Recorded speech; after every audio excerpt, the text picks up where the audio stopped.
मैं बताऊँ, मैंने इतने खूबसूरत लड़के देखे हैं, मर्द देखे हैं। थाईलैंड में अगर आप जाते हैं, खवातीन पे नजर नहीं जानी, लड़के मर्द लग रहे हैं वो। जितने मेकअप के स्टोर्स हैं, इवन नाम देखो, ईव एंड बॉय, ओके, वहाँ जितने मॉडल्स हैं वो लड़के हैं और फुल मेकअप। नहीं मतलब लड़के लग रहे हैं वो या नहीं लग रहे? लड़के भी लग रहे हैं, ऐसी बात नहीं कि लड़के, बस लड़के विद मेकअप।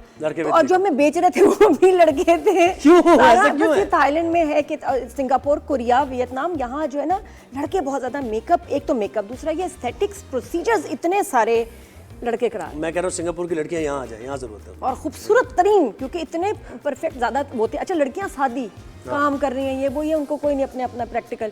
लड़के बड़े बने ठने।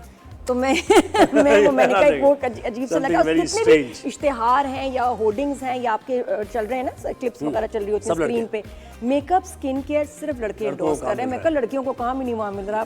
ये क्या हो रहा है भाई? तो बहरहाल अभी हम क्या बात कर रहे हैं? अभी हम थोड़ा सा इसी तरह अभी जरा इसी से कनेक्ट करके चलते हैं। हमारे पास बड़े जबरदस्त डॉक्टर साहब आए हुए हैं, डॉक्टर हसनैन शाह, और ये इनका बताऊं एस्थेटिक कंसल्टेंट है, इंटरनेशनल ट्रेनर और एस्थेटिक्स भी हैं। क्या ये कौन से प्रोसीजर्स की ट्रेनिंग दे रहे हैं, जरा इनसे भी वो तो सभी में बात होगी ना। अस्सलाम वालेकुम, गुड मॉर्निंग, कैसे हैं? ये तो हम डार्क सर्कल से साथ सब एस्थेटिक्स में, for sure it's a very vast topic. Training पता है कौन से जो है प्रोसीजर्स पे जो है आप एस्थेटिक ट्रेनिंग दे रहे हैं और कहाँ दे रहे हैं? So basically aesthetic itself is one of the booming तरीन मार्केट। ईवी के बाद कहते हैं एस्थेटिक्स आजकल सबसे ज़्यादा एस्टैब्लिश्ड है।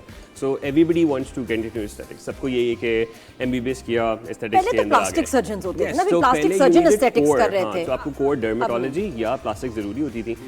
But now which is a good thing as well, बहुत सी खवातीन जो ट्रेनिंग नहीं कर पा रहे थे उनके पास एक बहुत अच्छी अपॉर्चुनिटी मिल गई है। पहले तो गायनेकोलॉजिस्ट ही बनती थी हमारे दौर में, माशाल्लाह हर फील्ड में। और लड़का देखो, मर्द हज़रात, लड़का इंजीनियर बनता था। तो आप खालिस एस्थेटिक्स में गए? Yes, so I did my training in dermatology first. So पहले वो करने के बाद फिर मैंने अमेरिकन एकेडमी से एस्थेटिक्स किया। देन पाकिस्तान में इट्स बीन 5-6 इयर्स। आपको क्या लगा कि पैसा तो इसमें? पैसा तो इसी में। वैसे बात मेरे बहन भाई डॉक्टर्स हैं सारे, वो कार्डियो गैस्ट्रो हैं, लेकिन this is where the money comes in. और इसमें है पैसा तो कितने आप दानों का इलाज कर लेंगे। But then again I think the way people are into it now, जितना फेस लिफ्ट की तरफ या फिर रिंकल्स और ये सब चीज़ें इतनी आम हो गई हैं, भले आप कहें कि इंस्टाग्राम फिल्टर्स की वजह से हो रहा है, लेकिन दैट्स द गोल दैट लोगों के पास है माइंड में कि नहीं हमें अब ऐसे ही लगना चाहिए, इतनी फ्लॉलेस स्किन हो। सो इतना ज़्यादा करवाने के लिए लोग पाकिस्तान में अवेयरनेस, एक होती है अवेयरनेस, एक होता है consciousness. I think consciousness is more. ये क्या वजह है? I think consciousness is more. क्या करवा रहे हैं? एक तो हमारा बहुत, आई थिंक मैं थोड़ा 10 साल पहले वाले पूरे में लेके चलें तो I think it started with whitening से एस्थेटिक्स आई, लेकिन आहिस्ता आहिस्ता फिर ज़ाहिर है फिर लोगों को अब ये शऊर हुआ कि ना रिंकल्स भी एक प्रॉब्लम होती हैं, फेस लिफ्ट की ज़रूरत है। अब फैट लॉस की तरफ बहुत ज़्यादा हम चले गए, and then obviously injections coming in, fat loss is a huge thing right now. उस पे नेक्स्ट टाइम रेटा की बात करेंगे। The next thing, big thing, अभी जो बगैर एक्सरसाइज के फैट लॉस जारो हो गया, तो ये अब रेटा एक नया इंजेक्शन आया है यार, रेटा टू ट्राई। अच्छा, इट्स रियली गुड। बात करनी है, इसमें करेंगे वो नेक्स्ट। हां, वेट लॉस का मुंजारो, ज़ेम्पिक तो मैं मुंजारो तो वो तो ज़ेम्पिक वगैरह तो है, लेकिन जिन्होंने मुंजारो बनाई थी वो अब रेटा की इंजेक्शंस की तरफ आ गए। वो मैं नेक्स्ट टाइम आपको बताऊंगी, बड़ी इंफॉर्मेशन लेके आई हूं भैया। So that's the next big. लेकिन डार्क सर्कल्स की थोड़ी सी बात करते हैं कि ये so dark circles I think ये छोटी बातें हैं ज़ोहैब, हम इतनी बड़ी बातें करना चाह रहे हैं, ये आके डार्क सर्कल नहीं ठीक होते। ये वैसे बात है क्या, मतलब आप कुछ भी अचीव कर लिया हमने, जो हम नहीं अचीव कर पा रहे ना अभी तक, मुझे लग रहा है ये गड्ढे और ये डार्क सर्कल्स, वो आज भी मेरी दोस्तों के वैसे के वैसे हैं। और कहती हैं नादिया क्या करें, मैंने कहा मुझे नहीं पता। सो उसका मसला ये कि पीपल आर नॉट आइडेंटिफाइंग कि इशू एक्चुअली है क्या, या वो किसी कमजोरी या फिर किसी डेफिशिएंसी की वजह से हो रहा है, या पैदाइशी तौर पे हॉलोनेस है। कुछ लोगों को ऑर्बिटल ही ऐसा होता है कि हॉलोनेस है। अब उसमें आप जितनी पीआरपीस करा लें, एक्सोसोम्स करा लें, पीडीआरएन करा लें, it will not fill up. तो फिल तभी होगा या तो फिलर जाए या हम फैट ग्राफ्टिंग की तरफ जाएं।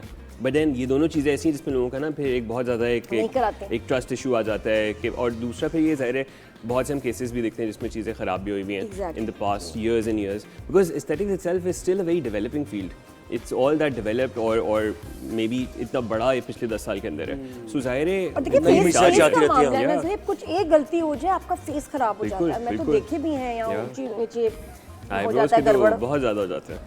आईब्रोज के बोटॉक्स के कॉम्प्लिकेशंस, बड़े कॉम्प्लिकेशंस के आईब्रो ऊपर नीचे हो जाए क्या मसला है? You can't do anything about it then. For like that, जितनी देर वो बोटॉक्स चलना है हम उसको कुछ नहीं कर सकते। आप छोड़ दें पीछे उनका। ऐसे केसेस हमारे पास आते हैं। इसको रिवर्स नहीं किया जा सकता। तो फिलर आप डालें ना, उसको रिवर्स रिवर्स कर सकते हैं। हमारी दोस्त के साथ अभी हुआ है ना, तो इसलिए मैं कह रही हूँ उनका पीछा छोड़ दें। वो टाइम से ठीक हो जाएगा और वो उसमें उनका कसूर नहीं होता। वो ये क्या डॉक्टर का कसूर होता है, किसका कसूर? आप थोड़ा ये भी कह सकते हैं ओवरडोजिंग कर दी जाए, या अगर पोस्ट केयर सही नहीं हुई कि अगर वो एक छोटा सा ब्लेब जहाँ पे पॉइंट हम स्ट्रिक्टली कहते हैं उसको हाथ नहीं लगाना, वो अगर आपने मुंह धोते हुए या वुज़ू करते हुए ज़्यादा मसाज कर दिया तो वो प्रोडक्ट आपके लिड्स की तरफ या आईब्रो के मसल्स में जा सकते हैं जहाँ नहीं जाना चाहिए। हो सकता बट है, तो इसलिए लोग डरते हैं। रिसेंटली जो ट्रेनिंग्स के भी हवाले से बात में कर रहा था वो यही था कि हमारे पास ऐसे केसेस ज़्यादा आने शुरू हो गए थे जो कॉम्प्लिकेशंस वाले लोग सब कर रहे हैं, बट ट्रेनिंग के बाद करें that's all good because threads superficially पड़े हुए। फिलर्स का फ़ायदा ये है कि फिलर्स रिवर्सिबल है, आप एनी टाइम उसको रिमूव करना चाहते हैं कर सकते हैं, आसान नहीं है।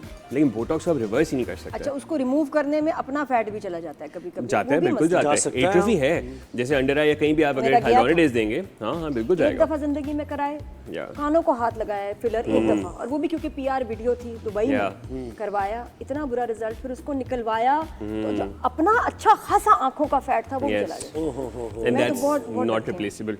वो गया तो फिर गया, वो गया, वो वाकई गया। और ये संकिन होने की वजह से डार्कनेस अलग है, वो हाँ वो एक अलग है ना, वो तो फिर सपोर्ट नहीं है। एग्जैक्टली, तो उसके लिए या तो फिर हम फैट की तरफ जाएं, लेकिन फैट वुड मीन कि हम एक बॉडी पार्ट से फैट निकालें और फिर उसको कहीं पे इंजेक्ट वो करें। तो बहुत है, लेकिन वो बहुत सा लगने लगता है ना यहाँ, जैसे आप कह रहे हैं उसके अंदर कुछ इंजेक्ट किया जाए। हाँ, लेकिन ये कि हम जैसे कैनुलास को प्रेफर करते हैं, so there is always precautions. आप इंजेक्टेबल या नीडल के जरिए ना करें, आप कैनुला के जरिए करें, वो वेसल्स को रप्चर नहीं करेगा, सो कॉम्प्लिकेशंस बिल्कुल मिनिमाइज हो जाएंगे। अच्छा, ये पफी जो आंखों के नीचे डार्कनेस है, पफी आईज है, इनके लिए क्या ट्रीटमेंट अभी इस वक्त कोई नया कुछ आया है या भी नहीं? थोड़ी सी स्ट्रगलिंग पार्ट है ये, एक कॉम्पोनेंट अगर मैं बोलूँ, लेकिन इसमें नॉन इन्वेसिव इन्वेसिव दोनों में हम थोड़ी स्प्लिट कर सकते हैं। जहाँ पफीनेस है वहाँ पे RF devices, micro needling RF, इस तरह की डिवाइसेस हेल्प कर रही हैं जो कि स्किन को टाइटनिंग के काम कर रहे हैं, फैट पैट्स को थोड़ा सा हम कम कर रहे हैं। लेकिन ऑन द अदर हैंड फिर आ जाता है PDRN या पॉलीन्यूक्लियोटाइड्स। ये नहीं किया कुछ? मैं बहुत करना चाहता हूँ, मुझे भरोसा नहीं होता अपने आप पे करने। मैंने अक्सर देखा एस्थेटिक्स के लोग आते हैं, अपने ऊपर उनके मैं देखता हूँ कि फेस पे कुछ नहीं होता। नहीं होता है, अब तो अब तो देखें इट्स वाइडली एक्सेप्टेड। तो आपका दिल नहीं करता कभी मैं भी इसको यहाँ ऐसे कराऊं, थ्रेड्स कराऊं? ऐसे मैं कहता हूँ शीशे के सामने ना करना चाहिए। लेकिन वो कराना किससे आपने, ये बात है ये पॉइंट है ना, भरोसा नहीं हो रहा, भरोसा नहीं होता, थोड़ा सा रिस्क है, बहुत रिस्की चीज है ना। अगेन इंजेक्शन आप लगा रहे हैं, लोगों के लगाने में मसला नहीं है, लेकिन अपने कौन लगाए। बट हाँ, maybe if the time comes where it's inevitable. सीखा हो, इतने टीचर्स विचर्स होंगे, उनसे नहीं कह सकते थोड़ा सा? अच्छा, होता आप क्या करवाते हैं? I think so under eye therapy would have been better. So हमारे क्या है, हमारे स्लीप साइकिल्स बहुत बुरे हैं, हमारा स्क्रीन टाइम बहुत ज़्यादा है, सो ये सारे ऐसे फैक्टर्स हैं जिनमें आपके अंडर आइज हॉलो होने ही है, डार्क होने हैं। सो आई थिंक हॉलोनेस या रिजुविनेशन की बात अगर करें ना तो वो ज़्यादा ज़रूरी है। सो PR polynucleotide I think I would have chosen my self. अब तो अब आ गया डॉक्टर साहब, लेटेस्ट चीज़ें क्या है कमाल, जिसकी ट्रेनिंग आप बल्कि ट्रेनिंग ले रहे हो? सो अब अगर मैं मशीनरी की बात करूँ तो एंडोलिफ्ट इज़ अ न्यू थिंग। क्या है एंडोलिफ्ट? एक छोटी सी वायर होती है जिसमें लेज़र के जरिए, डायोड लेज़र के जरिए हम टाइटनेस, फैट लॉस, ये सारी चीज़ें कर सकते हैं। एंडोलिफ्ट टाइप जैसे ना, स्पेलिंग ENGO लिफ्ट।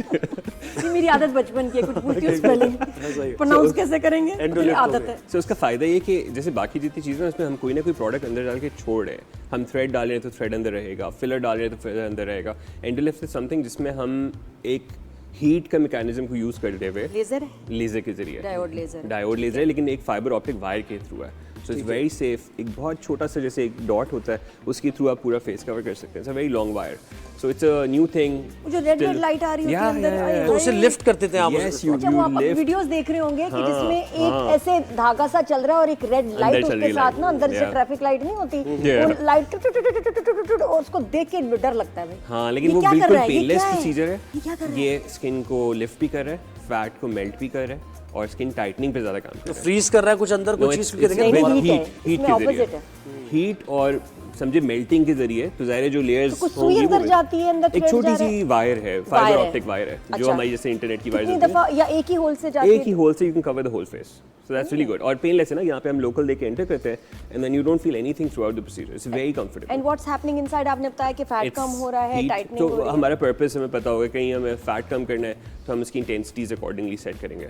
अगर हमें टाइटनिंग ज्यादा करनी है तो ऑब्वियसली हम इंटेंसिटी फैट कम करेंगे तो वो लूज नहीं हो जाएगी। तो साथ में हीट के थ्रू टाइटनिंग भी हो रही है। जैसे फैटिजोल इंजेक्शन का प्रॉब्लम क्या है कि वो स्किन लूज कर देगा, और अगर आप किसी क्वैक के हाथ लग गए तो फिर तो मसला है। तभी तो हम ट्रेनिंग्स पे फोकस कर रहे हैं। अब वही बात है ना कि आपने पैसों के चक्कर में या ये कि रिव्यूज किसी के बड़े अच्छे आए, मतलब रिव्यूज चेक करें, रिव्यूज के साथ आप चले गए और उसको इतना ट्रेंड प्रोफेशनल ना हो तो क्या गड़बड़ हो सकती है? पैसे है तो जाए भाई आप। मुश्किल चीज़ें है ना, गड़बड़ हो सकता है, क्या कॉम्प्लिकेशन हो सकता है? सो अब हाइफू एक आपने शायद सुना, बड़े एक नॉर्मल प्रोसीजर कहलाता है, हर जगह हो रहा है, बहुत सी maybe even parlours are adapting to it now, but you know 2017-18 में स्टार्ट अच्छा हाइफू क्या है ये मुझे नहीं पता। अल्ट्रासाउंड वेव्स के जरिए स्किन टाइटनिंग और फैट फेस लॉस, स्लिमिंग के लिए आया था। body और and आप ये face both. समझे कि एक चीज अगर 1 लाख की है तो फिर वो मशीन 5000 की भी लोगों ने खरीदी है। बिल्कुल तो आप मुझे बताएं उसके रिजल्ट्स क्या आएंगे? उसकी कॉपीज बना के बिल्कुल। जिसका कोई नाम नहीं, चुंग पुंग पुंग, बिल्कुल कहाँ से आई है मशीन, नाम क्या कुछ पता नहीं, वो हमने बनवाई है चाइना से।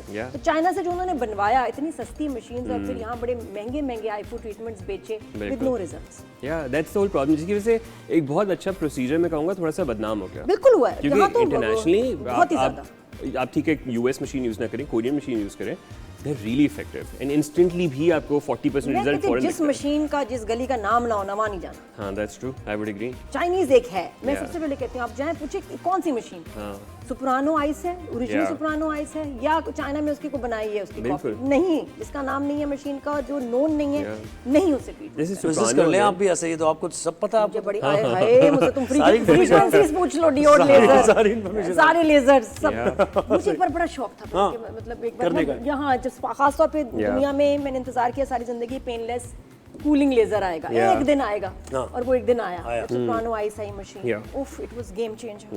लेकिन मैं हैरान हूँ कि यहाँ भी लोगों ने उससे रिजल्ट नहीं दिए। अब देखिए ना सुप्रानो, अब हर क्लिनिक के पास सुप्रानो है अब, हालांकि soprano is like 1.5 crore 2 crore की मशीन और उसी की कॉपी आती है 10 लाख रुपए की। So you know every parlour has a Soprano and their marketing is that कि ये जेन्युइन सुप्रानो है।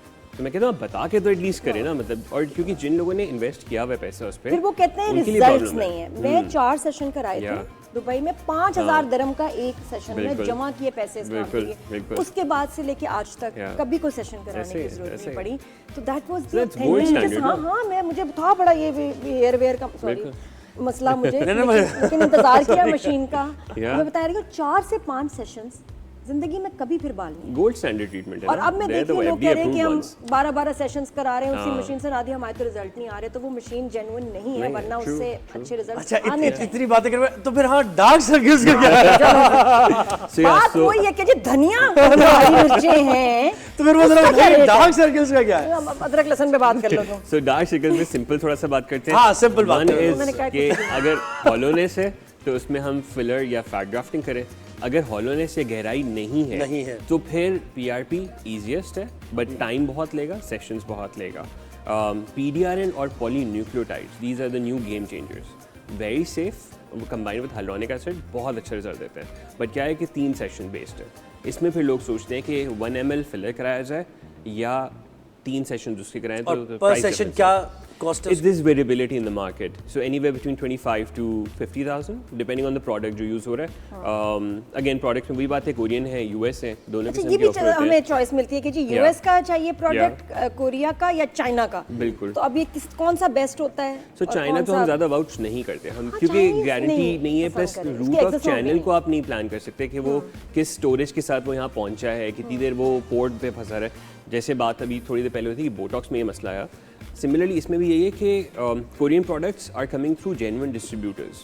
सो जो जेन्युइन डिस्ट्रीब्यूटर के थ्रू आ रहे हैं ना, वो फिर भी Korean market is really good with aesthetics right now. Skin care world में सबसे नंबर 1 कोरियन है। इनफैक्ट ये जितने ब्यूटी प्रोसीजर्स हैं ये सारे कोरिया ड्राइव्ड है मेनली।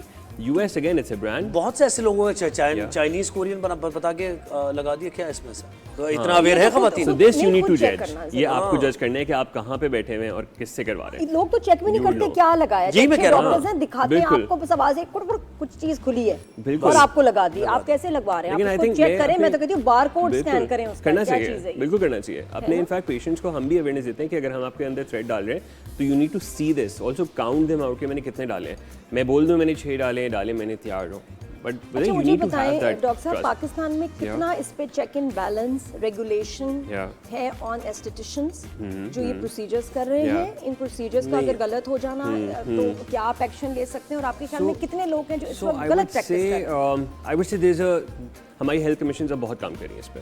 क्योंकि ये सारे डॉक्टर्स के अंदर भी मतलब इट्स बिन अ थिंग, हमारे जो सारे डर्मेटोलॉजिस्ट हैं ये भी काफ़ी ये तो क्लेम करते हैं FDA के अंडर तो नहीं आता। सो FDA के बहुत से प्रोसीजर्स FDA में अभी तक नहीं इनकॉर्पोरेट। सो बोटॉक्स जैसे FDA अप्रूव्ड है, certain fillers are FDA approved but certain things are not, but then experimental basis पे ठीक है वो दुनिया भर में काम हो रहा है, लेकिन हमारा यहाँ फोकस क्या है कि ऐसी एसोसिएशंस अब बन गई हैं जो कि मेक श्योर कर रही हैं कि अगर आपको एस्थेटिक्स भी करना है तो you need to be a MBBS doctor और a BDS doctor, not anything other than that। और ये कि फिर आप ट्रेन कोर्सेज करें। अब PMDC is trying to introduce courses जो कि ऑफिशियली इंट्रोड्यूस हों, जैसे अभी हमें बाहर जाके करने पड़ते हैं सारे, मैंने भी जाके अमेरिकन अकेडमी से किए, मेजरली लोग यहाँ से बाहर से करें। अब we are bringing those trainings in Pakistan so that यहाँ, क्योंकि everybody doesn't have the affordability to travel, so instead वो पैसे ना होने की वजह से ट्रेनिंग कॉम्प्रोमाइज हो, आप किसी पे गलती करें उससे बेहतर है कि आप सीखें। प्रोसीजर गलत हो तो वो क्या कर सकते हैं फिर, कहाँ कंप्लेन? पॉइंट ये कि सो जैसे एक एसोसिएशन 2-3 है, I will name right now but we can provide details about them, कि वो अब बहुत एक्टिवली काम कर रहे हैं। उसमें हमारा फोकस ये है कि पूरे all over Pakistan we are trying to get this association in where all these complaints can be centred. नहीं बिल्कुल, चेक एंड बैलेंस तो होना। डॉक्टर साहब बहुत शुक्रिया।